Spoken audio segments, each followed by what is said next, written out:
한 교회가 50년을 넘는 시간을 지나 오늘까지 존재한다는 것은 결코 작은 일은 아닙니다. 이 교회를 세우기 위해 어떤 분들은 눈물로 기도했고 어떤 분들은 평생을 헌신하며 교회를 지키셨어요. 그래서 우리는 오늘 하나님께 감사하지 않을 수 없는 겁니다. 그러면서도 이제 한 가지 교회에 대한 질문을 갖게 되는 겁니다. 하나님께서 이 교회를 어떻게 보고 계실까? 하나님이 보시기에 이 교회는 정말 좋아하는 교회일까? 세상이 보기에 이 교회는 어떠한 평가를 받고 있을까라는 질문을 해보게 됩니다. 저는 오늘 이 아침 우리 교회가 하나님이 보시기에 너무나도 좋은 교회, 또 세상이 보기에 그래도 따뜻한 교회가 되기를 간절히 소망합니다. 성경을 보면 오래된 종교 공동체들이 되게 많이 있었습니다. 이스라엘도 오랜 역사를 가진 신앙의 공동체였는데, 그런데 그런 공동체들을 향하여 예수님이 그들에게 이렇게 말씀을 해요. 마태복음 15장 8절에 보면 이 백성이 입술로는 나를 공경하되 마음은 내게서 멀도다. 종교의 형태는 갖추고 있지만 내용이 없다라는 거예요.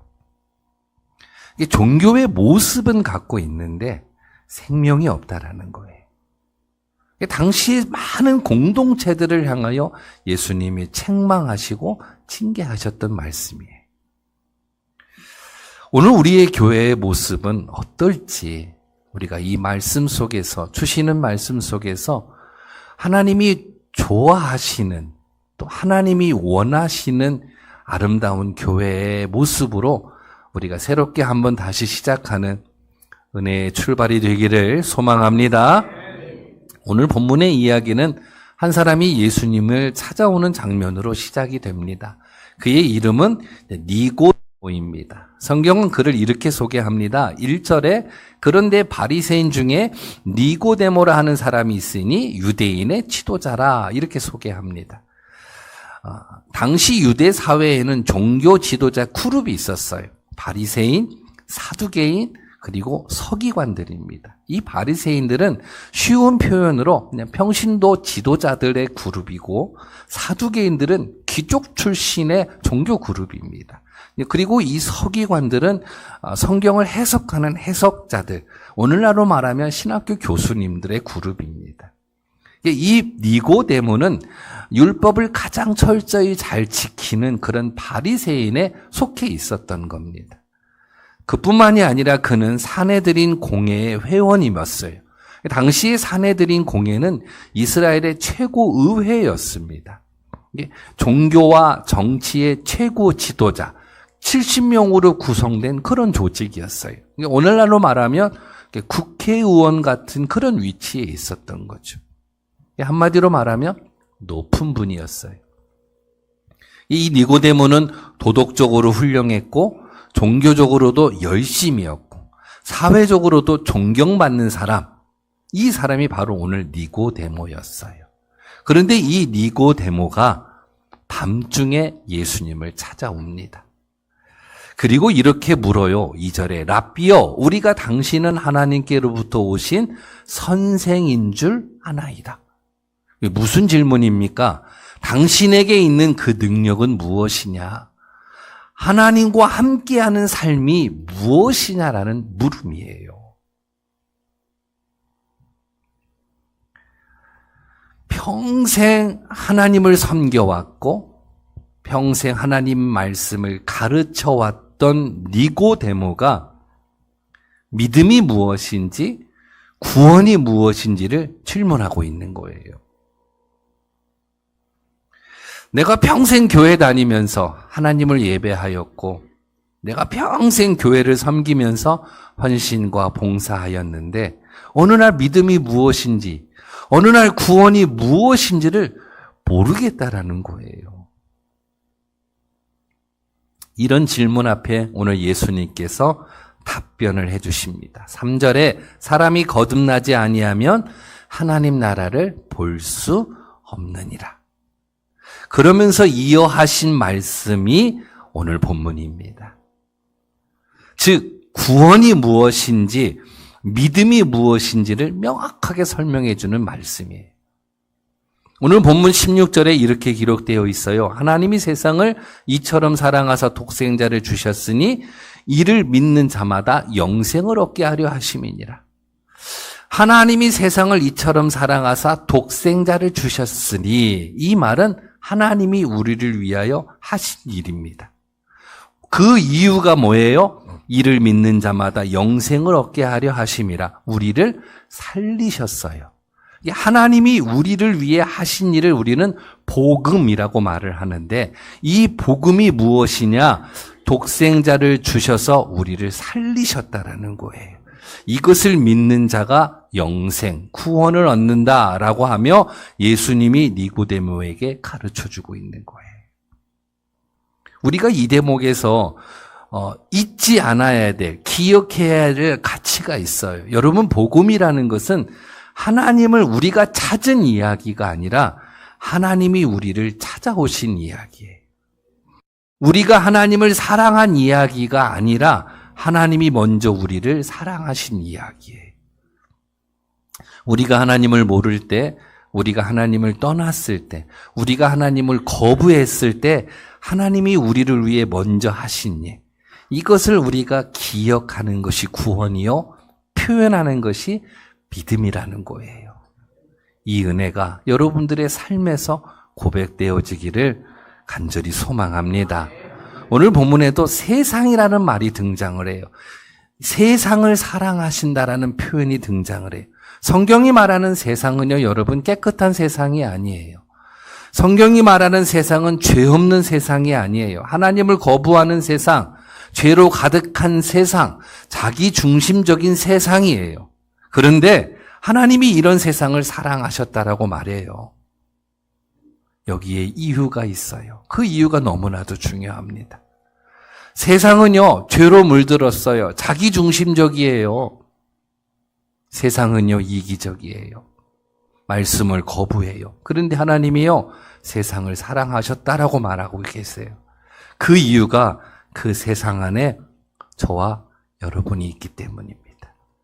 다시 말하면 하나님은요, 죄악된 세상을 사랑하신 것이 아니라 세상 속에 있는 저와 여러분을 사랑하신 겁니다.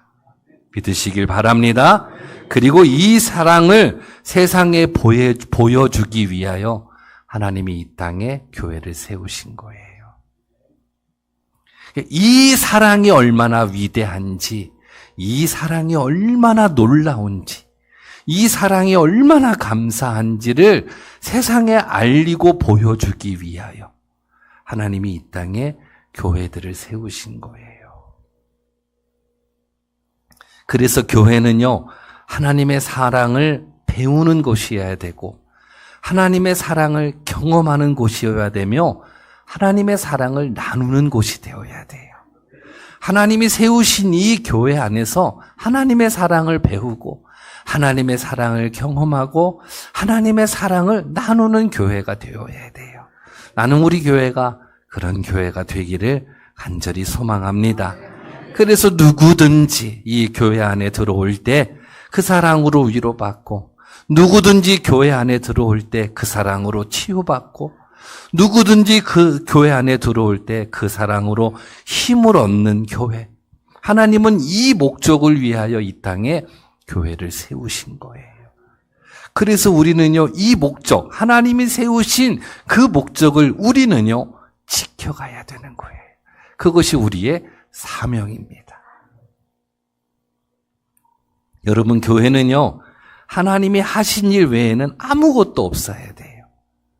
오직 하나님이 하신 일만 있어야 돼요.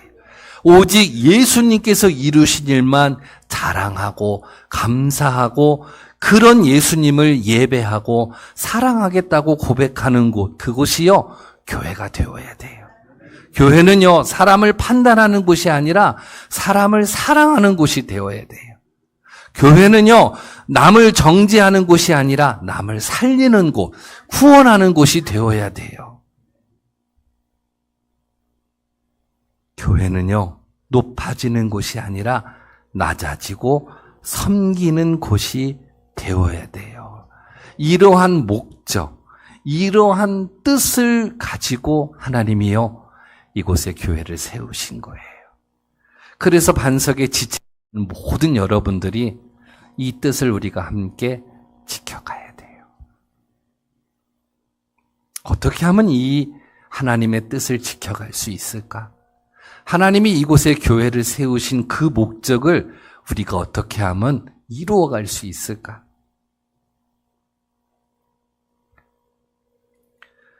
하나님의 뜻, 하나님의 목적을 이루어가기 위하여 우리가 가져야 할 마음 하나가 있어요. 그게 뭐냐면 사랑에 민감해야 돼요. 하나님 사랑에 예민해야 돼요. 다시 말하면 하나님 사랑이 아닌 것에는 거부감을 가져야 되고, 우리가 모일 때 하나님이 사랑이 없을 때 불편함을 느낄 수 있어야 돼요. 어린아이들을 보세요. 얼마나 사랑에 민감한지. 엄마의 이름을 압니까? 나이를 압니까? 이쁜 걸 압니까? 안 이쁜 걸 압니까? 세상이 어떻게 돌아가는 걸 압니까? 아무것도 몰라요. 그러나 엄마가 나를 사랑한다는 거, 이 하나만은요, 확실히 알고 있어요. 아이들의 이 사랑에 아주 민감해요. 그래서 엄마가 옆에 있으면 안심해요. 그러나 조금이라도 사랑에 의심이 생기면 못 견뎌요. 자다가도 손을 뻗어서 엄마가 옆에 있는지를 확인해요. 없으면요, 금세 불편함을 막 표현해요. 막 울어대요. 그러다가도 만졌는데 엄마의 손길, 엄마의 피부가 느껴지면 다시 고스란히 고르르고 자요. 사랑에 민감한 거예요. 이제 좀 자라서 동생이 태어나면 문제가 생겨요. 지금까지 자기만 전적으로 받아오던 사랑이 일부가 동생한테 옮겨가요. 그래서 투정하고 말썽을 부려요. 왜요? 사랑을 탐겨오려고. 마찬가지예요. 하나님의 사랑으로 세워진 이 교회 안에는 이 사랑에 대해서 민감해야 돼요. 여러분, 하나님의 사랑을 우리가 찾을 수 없을 때 아이들이 대성통곡하듯 우리가 모여 부르짖으며 기도해야 돼요. 하나님의 사랑이 식어졌을 때, 하나님의 사랑이 변질되었을 때, 하나님의 사랑이 세상화되어 갈 때 이 사랑을 회복하기 위하여 우리는요, 몸부림치며 주님께 나가야 돼요. 왜요? 이 사랑이 없으면 아무것도 아니기 때문에 그래요. 우리 교회는 그래서 사랑의 공동체가 돼야 돼요. 네? 여러분, 탕자 이야기가 주는 교훈이 있어요. 탕자가 집으로 돌아왔을 때 아버지는 그를 위하여 잔치를 베풀어요. 어이없는 일이죠. 자기 우산 다 돌라고서 나간 이 아들이 돌아왔는데 잔치를 베풀어요. 생각해보면 너무나도 황당하고 어이없는 일이에요. 형은 그런 아버지를 원망한 거예요. 그러나 아버지는요, 잃어버린 아들이 돌아왔기에 기뻐한 거예요. 교회 공동체는요, 바로 이런 공동체가 되어야 돼요. 나갔다가 다시 들어오면, 쟤 왜 왔어? 싫다고 나갔는데 뭐하러 왔어? 건축 끝나니까 왔네? 이러면 안 된단 말이에요. 교회 공동체는요, 탕자의 아버지의 마음을 가지고 세상을 향하여 기도할 수 있어야 되는 거예요. 목회를 시작하면서 제가 교회 안에서 가장 많이 보았던 것이 무엇일까를 생각해 보면 당연히 십자가를 가장 많이 봤을 것 같은데 그게 아니더라고요. 제가 목회를 하면서 가장 많이 본 것은요, 제 뒤에 있는 십자가가 아니라 저 문이었더라고요.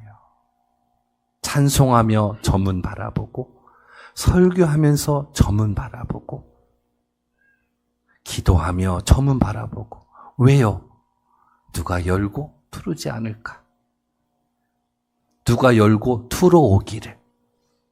누가 열고 들어왔으면 아멘 할 때까지 해야지. 누가 열고 들어오기를 그러면서 저 문을 늘 봤던 것 같아요. 습관적으로 봐요. 습관적으로. 그러면서 저는 탕자의 아버지의 마음을 배우게 된 거예요. 누가 들어오면 한 사람 왔다 이게 아니에요. 천하보다 귀한 한 영혼이 저 문을 열고 들어온 거예요. 그 들어오는 순간 쏟아지는 하나님의 사랑, 채워지는 그 사랑을 느낄 수 있도록 우리 교회가요, 그런 사랑의 공동체가 되어야 됩니다. 이 뜻 하나를 위하여 하나님이 이 교회를 세우신 거예요. 탕자를 기다리는 교회. 누군가가 들어왔을 때 그 영혼을 위하여 잔치를 베풀 수 있는 교회. 하나님 말씀 위에 서서 하나님 사랑을 배우고 하나님 사랑을 전하는 교회. 그런 교회를 하나님이 좋아하십니다. 나는 우리 교회가 하나님이 좋아하는 그런 교회가 되기를 간절히 소망합니다. 오늘날 많은 사람들이 교회가 위기라고 말합니다. 그 위기에 대한 이유를 이렇게 표현해요.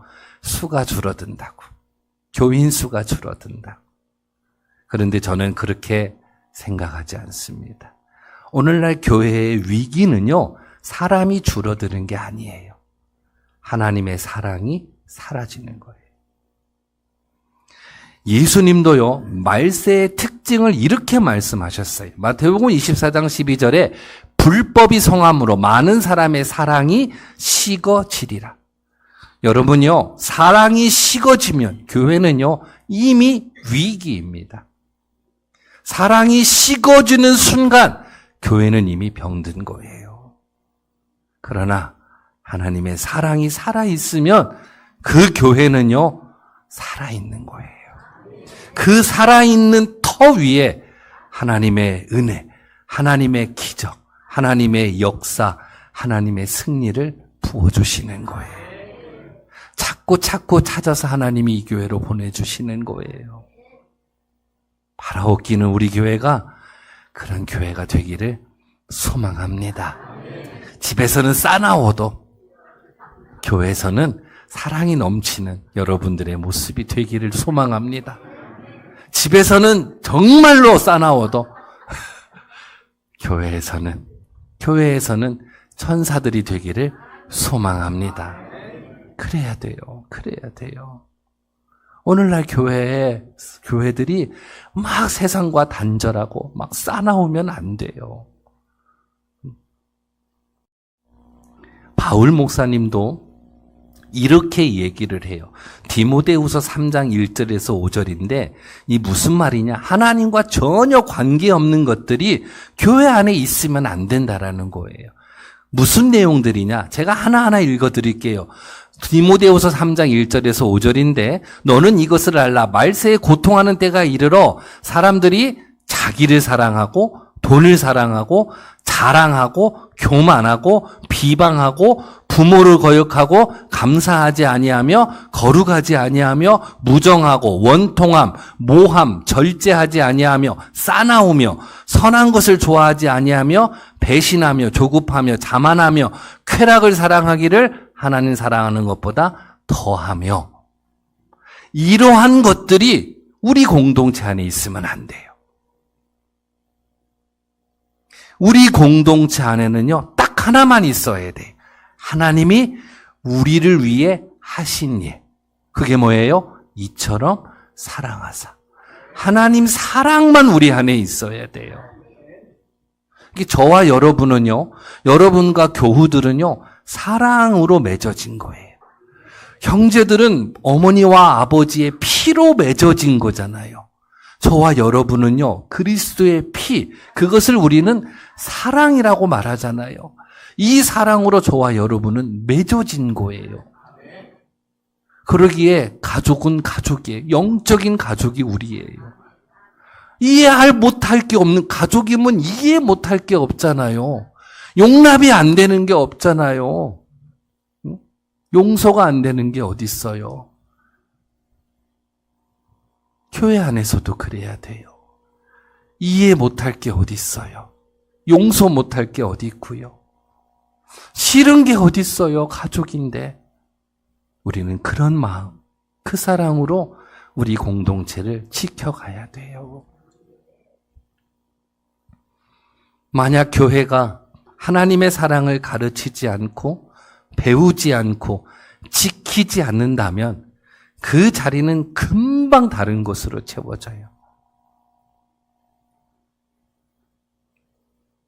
그러다 보니 이 교회가 세상에 나가서 어떤 역할도 못하고 때로는요, 교회가 손가락질을 받아요. 그래서 교회는 사랑을 가르치고 사랑을 배우고 사랑을 믿고 사랑을 지키는 그런 공동체가 되어야 됩니다. 나는 우리 교회가 그런 사랑의 공동체가 되기를 소망합니다. 우리 옆 사람에게 인사함을 합니다. 사랑합니다, 권사님. 하나 더 있어요. 한꺼번에 얘기하면 잊어버릴까봐 하나 더 있어요. 당신이 옆에 있어서 행복합니다. 자, 별로 안 길죠? 이어서 해보겠습니다. 이어서. 반대, 좌우, 앞뒤. 사랑합니다, 권사님. 당신이 있어서 행복합니다.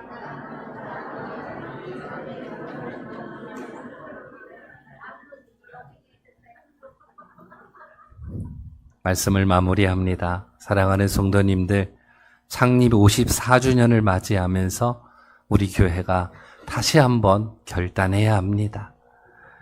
우리 교회는 주님의 사랑을 기억하는 교회, 주님의 사랑을 나누는 교회, 사람의 이야기가 아니라 예수님의 이야기로 가득한 교회, 사람의 공로가 아니라 하나님의 은혜가 가득한 교회, 그런 교회가 우리 교회가 되기를 소망합니다. 세상에 많은 사람들이, 그리고 여러분들이 세상 살이다가 지치고 힘들고 어렵고 아프고 속상하고 답답할 때 그리스도 안으로 들어와 십자가를 바라보며 마음의 위로가 되고 연약함이 치료가 되고 그 사랑 때문에 다시 기뻐하고 회복하고 힘을 얻는 그런 교회. 나는 그런 교회가 우리 교회가 되기를 간절히 소망합니다. 이처럼 사랑하사 우리에게 주신 이 사랑이 이곳에, 이 재단에, 그리고 여러분들의 가정과 삶의 현장에 날마다 확인되고 날마다 그 사랑 안에서 승리를 노래하는 아름다운 교회, 여러분 모두가 되기를 주님의 이름으로 간절히 축원합니다.